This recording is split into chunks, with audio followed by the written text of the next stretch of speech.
Asians are pretty smart. They know kung fu, and they like to eat weird food like dogs and cats. You know, there's this stereotype that Asian people, especially like Chinese people, are good at math or good at school. So in my like little teenage angry head, I thought that the best way to do that was to intentionally fail all my classes.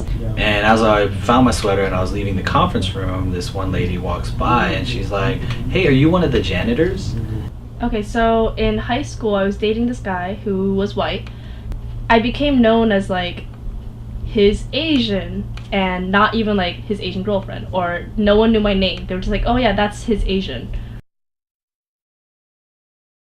I mean, growing up in high school, basically, I mean, our outlet for anything that had to do Asian American was a lot of like, you know, performance poetry, spoken word was kind of just really the big thing that we were doing back in like the '97 era, and it was huge because it was like this birth of this angry Asian phenomenon, and it was really gaining like speed. You know, it wasn't just a West Coast thing anymore. It was like it was filtering itself into different Asian American pockets. So I actually blog.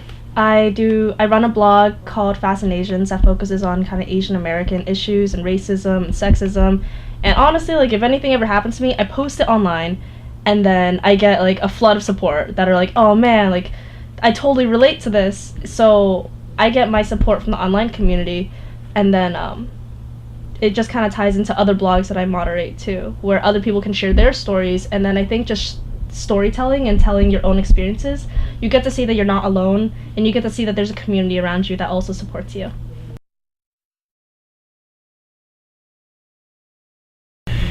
You know, when you face ignorance, it's very important to address it.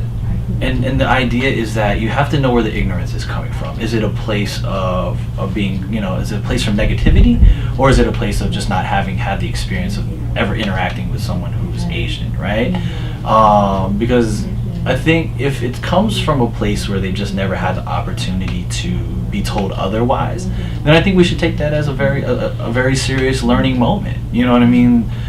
If you attack that person who has that, you know, that real ignorance, then you automatically stigmatize them in a negative way. Whereas like if you come up with a very constructive kind of way of interacting in dialogue, then you build, right? And the idea is that you erase stereotypes and ignorance by building coalitions, community, relationships, and ties. You want to educate ignorance, and that's the way you have to solve this problem. Like, ignorance isn't going away, but you can greatly reduce it in society. They definitely reach out to other people, whoever you feel comfortable with, to share that story and get the support that you need. Don't listen to them, which I know is really hard, especially when you're a teenager and you're kind of just like developing your own sense of identity. But I think that reading a lot about your identity, talking to folks who may like also go through similar experiences, and just like knowing that it's okay to be angry, and it's okay to be angry at other people, and it's okay to feel frustrated with your own self in terms of identity and how people treat you, but turn that anger into something really productive, like, you know, writing or acting or just like, you know, blogging, ranting about things.